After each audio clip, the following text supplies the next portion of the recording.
You don't just use money, you live inside a system built around it. Let's understand what a fiat system really is. A fiat system is a monetary structure where currency has no intrinsic backing like gold or silver. Its value comes from government declaration and, more importantly, collective trust. Currencies such as the US dollar and the euro exist not because they are tied to something tangible, but because economies and people agree to assign them value. This system gives enormous control to central authorities. Governments and central banks can influence how much money circulates, adjust interest rates, and expand or contract credit depending on economic conditions. In doing so, they directly shape inflation, liquidity, and even the purchasing power of individuals over time. What feels like a stable system on the surface is actually highly dynamic and constantly being managed. The deeper layer, which many overlook, is that most money in circulation today is created through debt. In what is often called a fiat debt system, new money comes into existence when banks lend, or when central banks inject liquidity by purchasing debt instruments.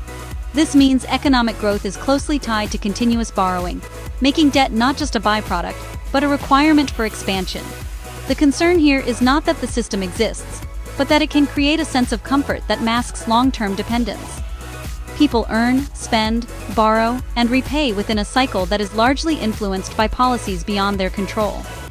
Over time, this can limit financial flexibility, without individuals even realizing how dependent they have become on the system's structure. So what can one do? The answer is not to reject the system entirely, but to balance exposure.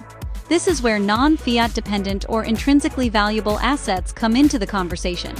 These include tangible and historically significant assets such as rare banknotes, silver, antique collectibles, first edition books, historical documents, stamps, and art. Increasingly, people also look at decentralized digital assets like Bitcoin, which operate outside traditional monetary control frameworks. The reason these assets attract attention is that their value is not entirely dictated by central policy decisions. They are limited in supply, often carry cultural or historical significance, and in some cases have shown resilience during periods of uncertainty. However, it is important to approach them with caution, as not every alternative asset is inherently safe or valuable without proper understanding. Ultimately, the goal is not to escape the system, but to reduce complete dependence on it. A well-thought-out approach involves awareness, diversification, and a willingness to study where real, lasting value lies. Don't just participate in the system. Understand it deeply enough to decide how much of your life depends on it.